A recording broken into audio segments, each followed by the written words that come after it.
Hello and welcome back to the channel. Today we're playing 3-check chess, where you can win the game by checkmating the opponent or putting their king in check 3 times. My goal is to make it to this leaderboard over here where the top rated player is 2300 and 20th place is 2000. Now personally I really liked what I did in yesterday's video of looking to see what the top players are doing in their own games and then trying to apply it myself. It worked really well for me in mini house chess, so I'd imagine that it would be of some benefit for this variant as well, if not just every variant in general. So let's take a look at what these players are actually doing. The funniest thing is that this top rated player, Jagulep is how I'm going to pronounce it. I'll just call him Jay. Jay is 2300 and in his last couple of games he's only gained 0.7, 0.8, 0.7, 0.6 rating points, which is kind of hilarious, but it goes to show that the room for error is basically none. So this is Jay's most recent game. They played as white against a 1500. It seems their opening of choice is e4. Okay, and this was something I was curious about. Do they play it like a normal game of chess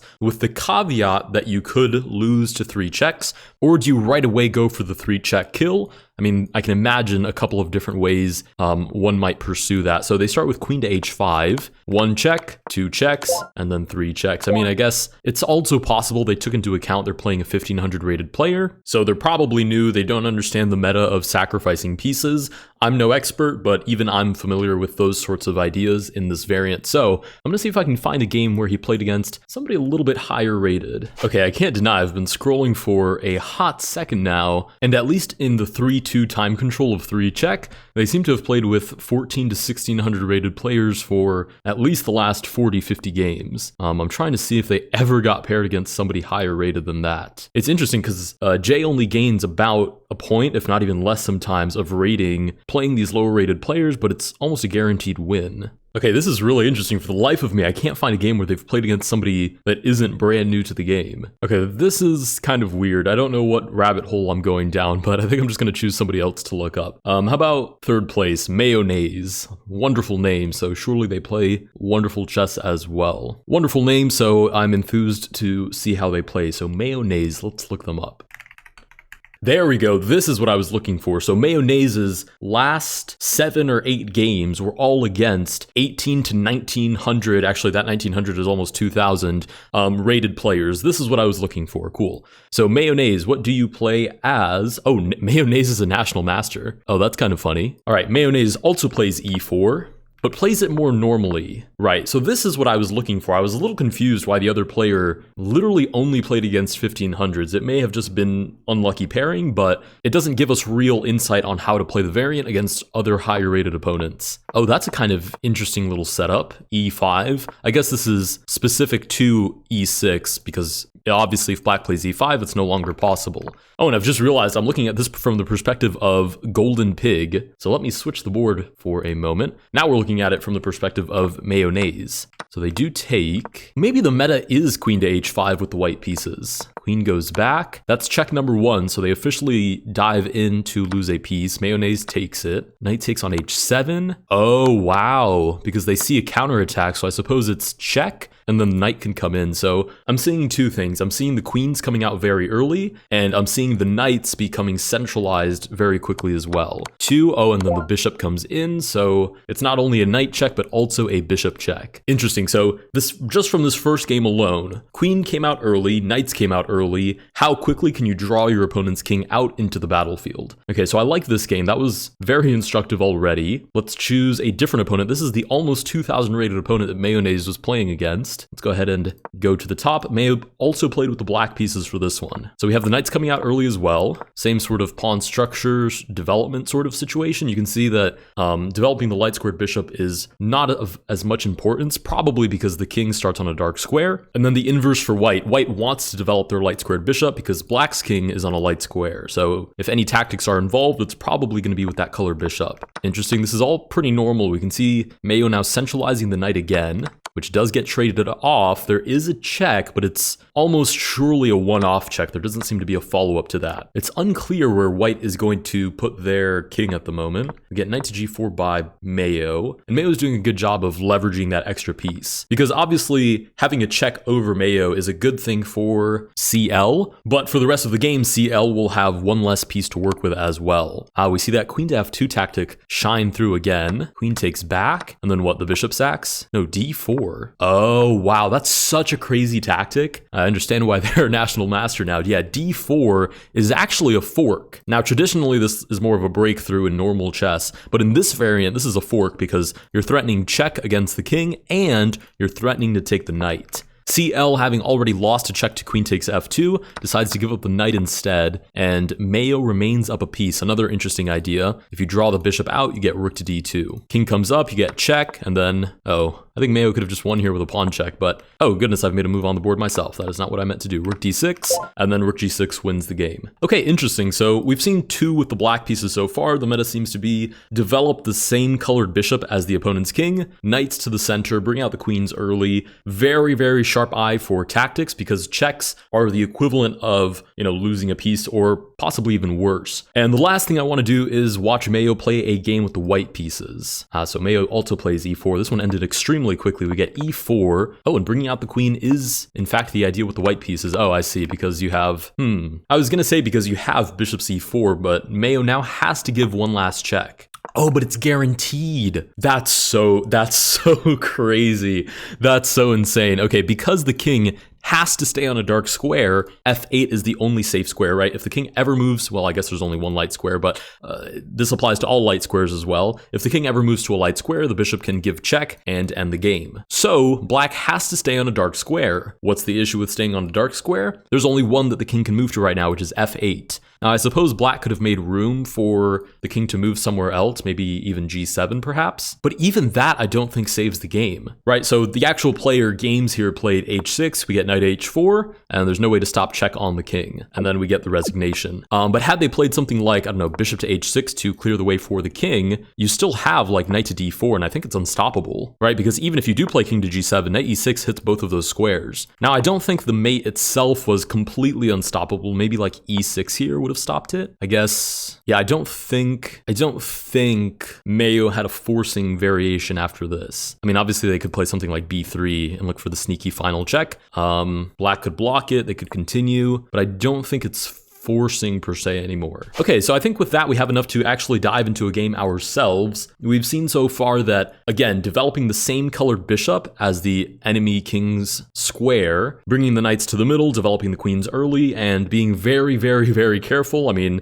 this is implied, but very, very careful of getting checked, especially with sacrifices involved. So, all right, let's go ahead and try to make our way up the leaderboard. You guys saw already that I think 20th place was rated 2000, so it's not going to be an easy climb, but it should be very doable. All right, we'll start with e4. We're 1667, so we are not terribly high up on the leaderboard ourselves. We'll go queen to f3 looking for this idea. Ooh, the queen comes out to play, which means we get one check. We have a second check here on c4 guaranteed. Two checks. The king goes back, and now bishop to f7 is check number 3. All right, we'll dive back into another game. So far, so good. They do offer a rematch. I mean, sure. Let's do a little rematch. We'll get a chance to try out our black piece setup. So we get pawn to e4. Now, I guess e6 is similar to what Mayo played. Queen to g4. I'm going to play knight to f6 because if the opponent wants to sack the queen, I am more than happy to see that. So I will take back this way so there's no bishop to b5 ideas.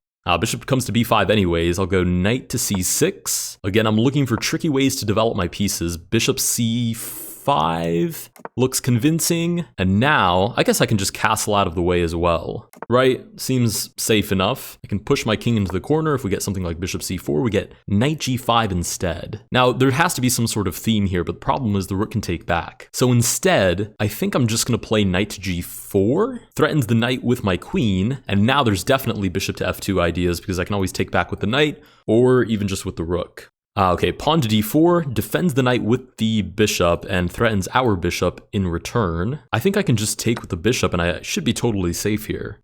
Oh, and the opponent offers a draw. Sorry, buddy, I'm on a rating climb at the moment, so they do resign. We'll go ahead and queue up to play again, and we're now 2 for 2. Now, I'm not going to credit that to my deep understanding of Mayo's strategies, but I will say that I feel a little bit more comfortable now having actually attempted to implement those ideas. Well, we'll see how it goes in game number 3. All right, game number 3, we're still getting paired down, which is not the end of the world, but I would kind of like, oh, we get queen to h5. I would kind of like to play players, well, I guess I'm not even that high rated myself. We get queen to h5, let's go. If I go here, I invite queen takes f7. I don't know if that's immediately losing. I don't think it is. And I guess that explains e6, because if you do get that sacrifice, then bishop to c4 is not immediately winning. Bishop to e2, however, is immediately pesky. We'll go g6, so this isn't possible. And now I have to be very, very careful, because my king is in a extremely awkward position here. I don't think there's any reason for me to panic, but there's like immediate ideas of knight to f3, for example, threatening 2 different ways of check. You know, this bishop could easily move to c4 instead, threaten to sack, e5 immediately bothers the knight, opens up the file. The list sort of just goes on and on. Oh no, my opponent disconnected. Oh, that's kind of a shame. They really had me on the ropes here, to be honest. I mean, the queen is gone, but we saw Mayo sack the queen and pull off an amazing victory. So the queen herself being gone is not that significant necessarily. Oh, but I think the opponent has disconnected. Oh, okay. We might just win this by forfeit. Ah, and we do. White forfeits on time. They did not reconnect. Okay, well, next game, 1500. We'll play e4. Queen to f3, check. That's check number 1. Check number 2, king to e8, the natural move. Or pawn to e6, and that is another game in the bag. Was that game number 4? I don't remember, to be honest. Okay, I think this is the exact same opponent. Am I going to be able to bamboozle them exactly the same? Probably. Check number 1. I feel kind of bad. Check number 2. I don't think they understand how the variant works. I feel bad. Don't play e6, play something different. King to f8. There you go, king to f8. Okay, so actually, are we in the exact same position Mayo was in? I think we might actually be in the exact same position. Knight to f3. Holy smokes, we are! Knight to, okay, what's the winning move here? Knight to g5, and there's no way to stop both of these checks. If you move back onto a light square, bishop to f7. So this is it. That's already it. This is a forced victory now. See, that's what I like so much about watching higher rated players. It's not that I might not have found that on my own. Okay, we're playing with the same player. I'll give them a little bit of time in between before we get paired again, but it's not that I necessarily wouldn't have found that on my own, although it probably would have been a tricky find. But I was very confident when we got to that position that everything was going to be okay, and that I might even just be better in that position. Okay, queen to h4, forks f2, forks e4. I won't say it's as amazing as Mayo's idea with that d4 pawn break, but with that we do break 1700, and I do think I'm starting to understand the tactics and feel like I'm actually embracing them, not just sort of fumbling through them. All right, I'm giving them a hot second to see if they get paired with somebody else. I can see there are 2 observers, my opponent and myself. I could also restrict the rating range, but until I'm at least like 1800, I don't think that's super necessary. Okay, we seem to still be the only 2 observers. Let me try queuing up. It didn't immediately pair us, so we might actually be fine here. Okay, we get paired. 'Twas not Thai. Playing with the white pieces. Also a new player. I'm starting to see how the first place player is getting paired against a lot of brand new players. We'll play queen to f6. We'll go for the flashy sacrificial idea. Ooh, pawn to f4 allows at least 2 checks. King to f1 here is forced. And then the third check is also forced because bishop c5 looks at f2. Oh no, they disconnected. Okay, I think this might have been an intentional disconnect. Maybe not. I don't want to attribute malice where I can just attribute bad internet. Okay, and they do disconnect and we do win that game. We'll go ahead and queue up again. Okay, we get paired again, white pieces, e4, and we're met with c5. I'm going to go with the original idea of queen to f3, looking for that sack on f7. Okay, we do get knight to c6, so we can sacrifice with check, and this should already be forced winning unless they move to even f6, we have e5. Yeah, there's nowhere that they can go. Bishop to f7 wins the game. All right, hop into the next one. Okay, and we're paired with the same opponent. I'm now completely understanding how the first place player J has a bunch of games against newer opponents. I think Mayo may have been manually restricting the rating range of the opponents, which makes perfect sense. I did that in yesterday's video. just to get paired with some higher rated opponents. We'll play knight to f6. It's interesting, they've now played e3, so getting to f2 is suddenly not as concrete of an idea anymore. Knight to g5, they're going to look for the sacrifice, but I can always take back. So I think knight to c6, and I don't think I have anything to be afraid of. Bishop c4, okay, so now the idea is to sack and then have me recapture with my king, but now I'm going to play d5. If bishop b5 to insist, bishop d7, and it's almost like they're kind of wasting some tempo. Okay, bishop takes. I'll go ahead and take back with the queen. So if the knight does sacrifice, I take back with the king. If queen check, I just take back, and if anything, I'm the one threatening checks at that point. We get queen to e2. That does seem to be a free knight, so I will take it. And then we get a4. Okay, I mean, surely I can take on g2, threatening the free rook. If it moves out of the way, I might even just sacrifice with check. Although I don't know if that's too risky for no reason. I would like to play knight to e5, looking for knight f3, but queen b5 is in the way, so I'll play bishop d7 first, but I have this set up now. Not only that, actually, I have knight b4 as well. Looking at knight c2, but I would kind of like to reserve the square potentially for the bishop. We get rook to a3. I will take that with my bishop. The knight to e5 does not expose us on this diagonal anymore, and we're targeting white's weak squares. We get king to d1. I guess we just kind of insist. Knight to e4 seems to make sense, looking for f2. Whatever they take back with, I would have a different check, either on the diagonal that the queen protects or on the back rank, which the rook protects. And because it's the queen, I can sacrifice for checkmate after that. Or more precisely, sacrifice for the third check. We get pawn to f3. So this is check number 1. There has to be a forcing sequence here somehow. Yeah, bishop. And then because we have those knights centralized, we can give the final check, check number 2, and there should be no escape here.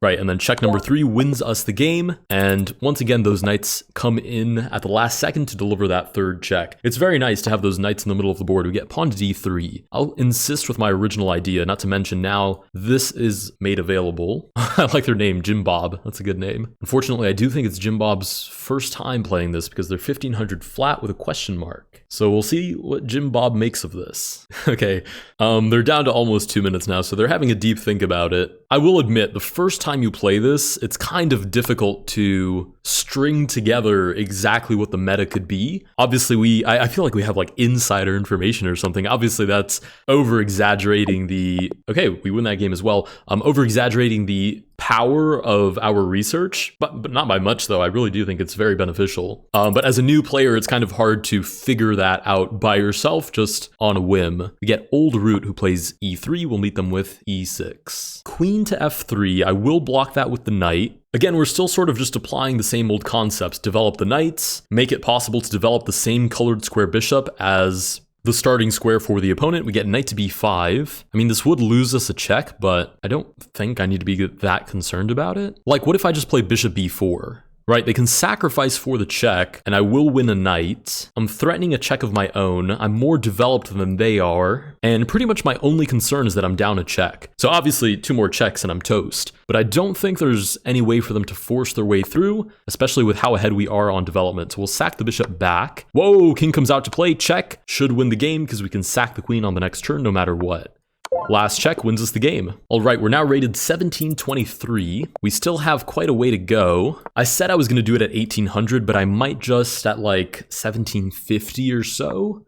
Go ahead and restrict the rating range so that I can start playing against higher rated opponents. We get queen to g5. What if I play this? Because again, if they want to sack their queen for 1 check, where there really is no follow-up, obviously I welcome that with open arms. Oh, I think that's a misclick. I'm like 90% sure that was meant to go to c5 or beyond. That's a little bit of a shame. Yeah, pawn takes back. Check number 1. I mean, they've lost their queen, so we might as well sack our own queen and get 2 checks in return. Right, check number 2, and then pretty much any developing move will threaten the final check. Check number 3 wins us the game. I'm gonna line up again. Yeah, because we're getting to the point now where it's not as bad as it is for Jay. Jay gets like 0.7 points for every victory that he has. We're still getting like 3 to 4, but we could be getting much more if we were paired higher up. I don't know exactly how long it would take to get paired, but I don't really care. I'm willing to wait if it means I get paired upward. Okay, knight comes out to f6. Now let's focus on developing our knights to the middle of the board.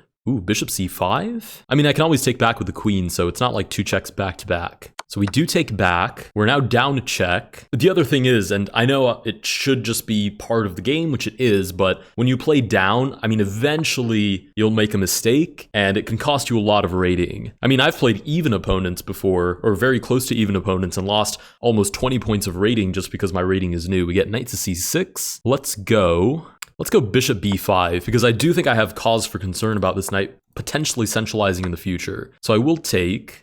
Yeah, they take back with the pawn to threaten this. I could castle, I could move d3. I think d3 for now makes a little more sense. Leaves me some flexibility, and I can develop my bishop at some point. Oh, okay, they castle. Bishop g5? Oh no, this is like my instinct now kicking in. The opponent is castled, and I'm not, which means, in theory, I have the flexibility now to castle the opposite way and launch a full-scale kingside attack. Now, this is not regular chess, so not all of the exact same concepts will apply, but I feel like that overarching idea is even more justified now that we just need to get 3 checks. I mean, we don't even need to checkmate them. We'll go ahead and take on f6, take back again. They're up on checks against us, but I think I have better attacking opportunities here. Let's do this. Rook to f1. I'm looking for a very lazy, very simple rook lift. I mean, obviously I'm also targeting the pawn. That's like the ulterior attack, so I don't know, hopefully they play like f5 or something, or king g7 even better. Bring the king forward, so it's much easier for me to deliver checks.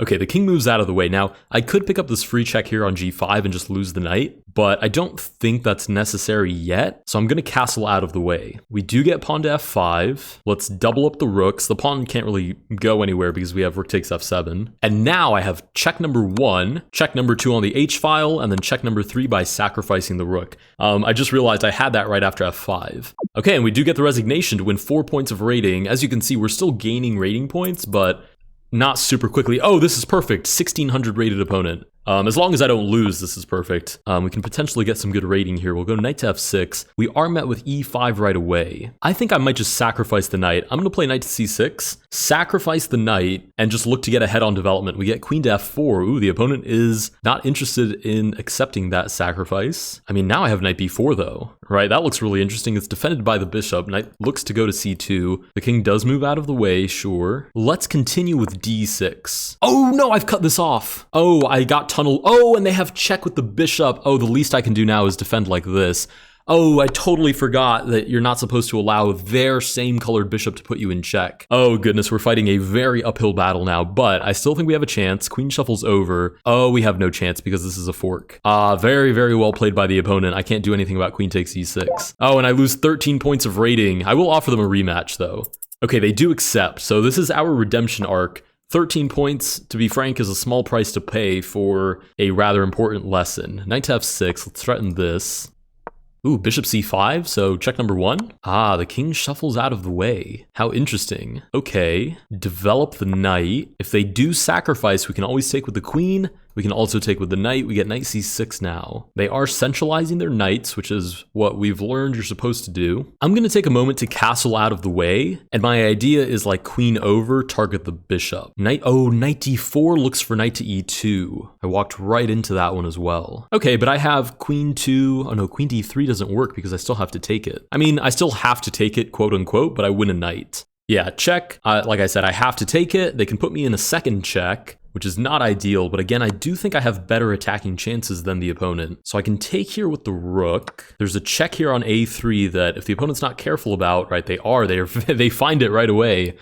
Could have been crushing. We'll go knight g5, looking for 2 different checks, also supporting the bishop. Pawn to d6. Check number 1. I'm going to sacrifice the bishop and then sack the queen on f6 for the final check. So the final check is right here on f6. I don't think they can do anything about it, right? Because even if the king shuffles over, I have check with the bishop, right? Final check wins us the game. We only get 7 points back, but I will offer a rematch. I do think there is a significant amount of rating to be gained here. We'll go e6 this time. Knight to f6, and I'm actually okay with playing into the exact same line as before. Okay, queen to f4 seems to have been completely intentional. What did they play against this? King to d1? Yeah, that was kind of pesky, wasn't it? I mean, what if I just go knight d5 right away? I'm going to experiment with this and basically challenge them to take on f7. Ah, they do move back, so they don't think that this is winning quite yet at least. So now knight to d4 does work because we hit the queen and we also hit the pawn on c2. Again, it's good to know the general strategies, but actually knowing how to implement them, for example, this is implementing putting the knights in the center,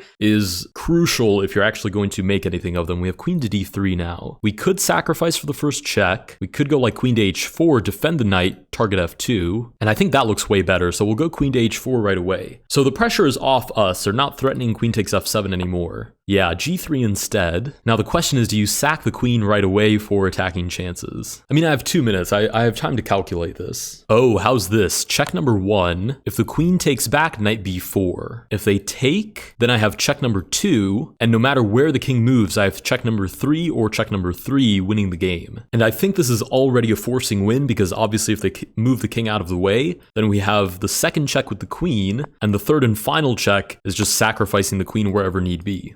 Nice. Queen takes e2, wins us that game as well. We're getting way more rating from this opponent. It's 6 points as opposed to 3. So I'm going to continue to accept the rematches, at least until we run them down enough rating that it's not worth it anymore. We do get knight to f6. Okay. Let's do the same thing, but a slightly different move order. I want to try to really apply the concepts of developing the knights to the center. Whoa, king shuffles over right away, so getting bishop takes f7 off their back as fast as they can, which is probably a totally fair approach. Okay, we'll go knight to h3, queen to e7. I mean, I haven't really seen castling implemented as a main idea of any kind, but I don't know, I'd kind of like to do it before knight c6 and then this come into play. So I'm going to do that, and then I have knight d5 myself, which hits the queen and hits the knight on f6. Also, I don't know why my nose is getting like congested as I record, so sorry if I sound like nasally or out of breath. I have no idea what's coming over me. Okay, we do get pawn to d6. Now, knight to d5 ourselves. If they trade, they at least open up this idea. Ooh, knight g4. Whoa, interesting. Sacrificing the queen for what? Knight takes f2. I'm pretty sure that's better for me because mate still applies. So queen takes f7 is still checkmate if they allow it. So I'm going to go ahead and take back. Yeah, and I think this is, yeah, check number 1. Yeah, this should be completely unstoppable now. Check number 2 and check number 3. Nice. See if they want to play again. If not, we'll queue up as normal. Okay. I think they probably didn't want a rematch. We get pawn to e3 instead. e6. Knight to a3. First time for everything. We'll go queen to f6 looking for this right away. Knight, oh, knight to b5. Okay, I'll play knight to a6 and stop it. I mean, in my book, this is kind of just a free piece because I don't see how they actually follow that up. That's also free. I mean, it was unexpected, so to some extent it was it was worthwhile. Queen over. What do I do? Just move the knight back? Move the knight back, queen to c4. Why am I actually kind of in trouble there? I could also just completely ignore this. Oh, is that a silly idea? No, I'm gonna go knight to h6. I'm going to completely give up the knight in exchange for developing my own pieces. So bishop d6. If they want to sack the queen for the second check, they absolutely can, but there is no universe where there is a third and final check. Everything from here is a sacrifice on my part. So, okay, knight to f3 is actually super concrete, but let's go bishop c6, uproot the knight. I mean, this whole thing now is refuting the premise that sacrificing that much material that early can be justified. So we have check number 1. I think this is already inescapable. Check number 2, and bishop h2. King g1 would be check number 3. Yeah, check number 3 wins us the game. I mean, it was a really creative idea by the opponent. I just didn't think there was enough development on their part to follow through. So e6, knight to c3 this time. Oh, I've just realized I've played knight to f6. It's okay, it kind of boils down to the same thing. We'll take this. If anything, now we've developed the queen by taking back the free piece. So I really can't complain too much about that. Okay, knight to f3 by the opponent. So where's our attack? There's knight to b4 right away, coordinating with the queen. c3 puts an end to that. Knight c2 could be a free check, but then we'd be basically returning the piece and then just be down a pawn. Let's instead go bishop b4. c3 anyways, sure. Bishop back? And what I'm sort of thinking here is like knight g4 taking would be kind of cool to draw out the king. Okay, bishop b5 is a little bit pesky because if I ever move the knight, there's a potential sacrificial check there. Let's go a6. Try to give that bishop the boot as early as possible. Queen comes out to b3. I'm honestly kind of concerned that I only have 2 more checks to my name, and I'm not really seeing where my counterplay is. I think that's probably doing too much. Because while they only have to quote unquote check me one more time, I don't know, it's not super convincing. Let's go ahead and take on f2, threatening the rook, right? Because their most active piece is the knight, which shouldn't be super hard to get away from. Okay, that's check number 1. My knight, on the other hand, should be a little bit tricky to get away from. Yeah, check number 2, and then if they take queen to e5 is check number 3. All right, we win that game as well. We're making quick progress to 1750. Okay, we get paired with the same person. I'll probably take a quick step back after this game and allow the pairings to sort of change themselves up. So they're going to go for the quick sacrifice again. I mean, you've got to respect the commitment. Ooh, d3 allows check number 1, ready to sack the bishop. Check number 2, take back with a queen, check number 3. Okay, I'm going to step back for a moment, let them get paired with somebody different. Oh, they've already left. Okay, cool. Play again. And we do get paired 1590 with Krzyzewski, e3, e6. Oh yeah, my nose is getting nasally. I can hear it. And I don't usually have that kind of self-awareness. Okay, we get knight to f3. I guess we'll just continue with our previous idea of developing the knights. They do the same. Let's go knight to g4 right away. I think that makes sense. I mean, okay, now I'm kind of deviating a little bit because the third and final concept was draw out the king as quickly as possible, but centralizing the knights is not something that I'm actively doing. We get knight to b5. That does threaten check. I mean, they can absolutely give up a knight if they so please, right? Because even though they give up a knight for check, it doesn't actually expose my king anymore. Whereas something like knight takes f2 doesn't give check, but it does expose the king, right? If they don't take, I mean, that knight is going to be a huge problem on f2. So they kind of have to. And then after that, it's sort of just up to me to justify giving up that knight. So like knight to e5 looks for check, looks to remove the knight from protecting the king. Like bishop to e7 lines up on the diagonal, all sorts of funny ideas there. Okay, so they do take back. Let's go knight to e5, check here, looking to get rid of this knight. So I guess I can pre-move the recapture as well. Nice, we do take back. Ooh, wait, queen to f3 is actually a huge problem. Oh, I didn't even think about that because check number 1, I take back check number 2 with the bishop. Ooh, okay, queen to f6 is kind of forced. I'll go ahead and pre-move the recapture as well. I mean, I would still argue their king is more exposed than ours, but I'm not so sure that that's enough compensation for the lost check. Okay, they do trade off the queens. They're down under a minute as well. I don't know how much of a factor that's actually going to play. Okay, if they want to sack the bishop, by all means. I know that I'll only have one check left, but I can literally just leave my king on a light square, and I won't ever be in trouble again. Not until they at least open up a file somewhere. Ooh, king goes back, but right onto the semi-open file, so that's a super easy target right there on g2. Not to mention kind of, oh wait, definitely sacrificing. So that's going to be check number 1 for us. Actually, that could be all 3 checks, because now I can check them on a light square as well. So check here if they take, bishop c6 wins the game. If they don't, then I just check them anywhere else with the rook. I mean, yeah, the value of exposing the opponent's king here is, it's crazy. It's actually insane. We'll go ahead and queue up again. We got 5 points for winning that game. So we're making progress. It's not lightning fast, but considering we started at, what was it, like 1667, I think, then I guess 1800 is a good stopping point. It's obviously not going to be enough to get onto the leaderboard, but actually, I also looked before filming this video at the bullet leaderboard, which was really interesting because the highest rated player on the bullet leaderboard is 2043, I think. And the lowest, not the lowest, the 20th place player is rated like 1740, I want to say, something along those lines, 17 something, which as you can see from our current rating wouldn't be that hard to get up to. But the problem is that the player base over there has to be smaller because you have to manually look to play bullet 3 check, which means you're probably getting slightly more experienced players who want to play bullet for a reason, probably because they're like me and feel that they are better at bullet. So it might not be that easy peasy, but right pairings would probably also take longer. But I don't know, it just struck me as super interesting. We get pawn to e6. Let's start developing the knights to the center of the board. Bishop to c5, by all means, they can sacrifice on f2. Ooh, queen to f6, wait a minute. Queen trade. Now, why would they want a queen trade? I guess just to stop queen takes f7. I mean, okay, fair enough. d3. Oh, I guess they could also, well, they could have done like check 1, check 2 and tried to play that out. But again, if they sacrifice an entire piece there, I don't think that's totally justified. I'm going to sneak in here with a3. I have really no interest in knight b4, knight c2 coming into play. We'll play bishop d2. I don't want them to get a check without having to give something up. Pawn to h6. Okay, now let's castle long. This is no longer a threat, and now it's up to us to start creating threats on the opponent. So, question is, how on earth do we do that? f4 allows knight g4. Let's go bishop to e2 first, but the idea is f4. And they castle right into the semi-open file. So there are already like sacrificing ideas here. We just have to sort of piece it all together. Knight f4 looks for knight g6. If the rook gets to g6, you can sack on h6 as well. There's a check there. You can double the rooks. Should be open sesame at that point. Okay, king moves out of the way to not make that possible. I could move the knight back to h3 to look for g5 again, but that seems a little bit redundant. Oh, wait a minute. How about this? Check number 1. And I bring the other rook to the open file with check number 2, and everything here is winning.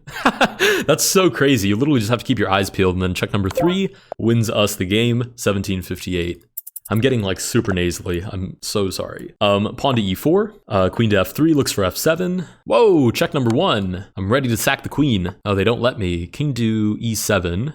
This, so I can sack and then play knight d5. Oh, I had queen to f7 as well with bishop c4. Didn't even cross my mind. Okay, check number 2, and then we're ready to drop check number 3 and win that game as well. 3 more points straight to the rating bank. They do offer a rematch. I don't know. Okay, we do get paired with them anyways. I'd feel a little bit better if I had to wait a little bit longer and got paired with more even opponents, which I know perfectly well how to do. I'm just afraid I'm going to wait a very long time if I do that pairing. We'll go ahead and take. We'll play g6, stopping this idea.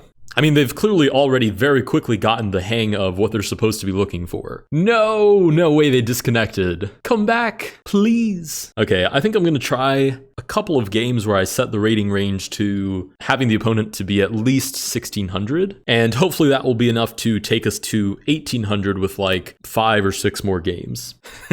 You might be wondering, is 5 or 6 more games your honest estimate? No, it's not. It's actually 1 more for each of those digits. But I refuse to say those cursed numbers again. Okay, they do forfeit. Let's go ahead and set a custom rating range. No, don't queue me up automatically. Let's do custom, and I don't want them to be rated less than, I don't know, 200 rating points. What are we right now, 1760? That puts them at 1560, sure.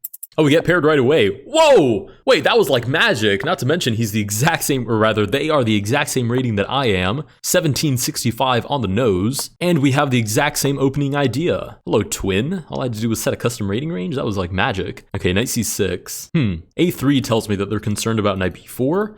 So they might actually look for knight b5, which I'm actually totally happy about. Let's go d5 next. I remember this pawn structure in some of Mayo's games. Ooh, bishop e2. Sneaky little sack on h2 if they do castle. But they go knight g5 instead. Okay, now queen to e7. Should they take? I'm taking back with the queen. There's no double check idea here with the battery. Now, bishop to e4 does kind of just allow knight to e5, right? There's a check here, but it's not even a sacrifice. It's a fair trade. So I'd be more than happy about that. Okay, that's check number 1 on the board. Now, how do I continue this nice little streak? Oh, there's queen b5. Okay, maybe I should take care of that first. Wait, was there bishop b5 as well? I think there might have been. I think we both completely missed that. Yeah, we're both looking at the king side. I mean, I think they're still looking at the king side, but let's go h6. Force them to make a decision about the knight. Okay, it does go back. Knight g4, looking to sack on f2. Bishop g3, I'll sack the queen as well. Anything to get those last 2 checks on the board. Okay, rook to f1 is actually super interesting. I could still sack. Rook takes back bishop g3, king moves out of the way. I mean, I could win the exchange there, but I don't think there's any follow-up checks. Knight e5 is also interesting, forces a trade. Alternatively, we could just keep the pressure on the position, but I don't know, knight e5 seems kind of interesting. Ooh, queen goes back, we get that check again with another fair trade.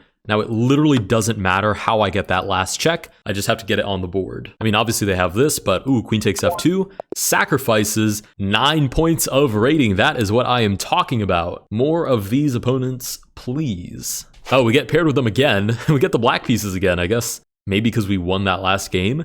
Okay, so this opponent's weakness, I think, is a sort of blindness to trades that give check. Ooh, now they're getting aggressive. Okay, I think we might be witnessing a tilt, or at least a new strategy. Knight to f3. Let's go. I don't know. Knight to e5. See if they're still sort of blind to the check. They're not. They move the knight out of the way. I mean, the check is still kind of on the board, but it's not as impactful. Not to mention they can take. If I do have to take back with the king, check. I can take the queen. I should be fine. It's a little bit questionable. We'll go bishop b4. Try to get some checks of our own. Okay, they stopped that dead in its tracks. Fair play. Okay, I concede. Bishop d6. We'll retreat. Oh, bishop c5 might have even made more sense. Well, d4? I sack? I don't know, they play bishop d, or rather pawn d4 anyways. Let's go here. I'm looking to sacrifice and play bishop g3. That is not g3. Bishop g3, right? Because we have this battery, so there's a double sacrifice there. There's knight to e4, which is also check. Even though it's free, it doesn't really matter. Okay, queen to e2. So they're not going down that easy. Let's make this knight make a decision again. They could totally sacrifice, but I would take back with the king and I would still have 2 checks to my name. Okay, knight goes back. I'd love to see them play h3 so I can take and play bishop g3. That is like my perfect world sort of situation. So in the meantime, knight to e4 doubles down on the pressure on f2. Not to mention knight c3 is vaguely an idea because it is check. If you like block with the bishop, I take the rook. My king isn't exposed because of any of these plans, so they look pretty good. They do play pawn to h3, so I'm going to take. And if they take back, I'm not even going to take the queen. I'm going to play bishop g3. They don't take back. Knight d2 instead. Okay, bishop g3 now is kind of forcing though because the king can't escape. So if they take, I take back with check. Yeah, that's check number 1. Check number 2 on f2. Anywhere they move, I have check number 3 with the queen on c3.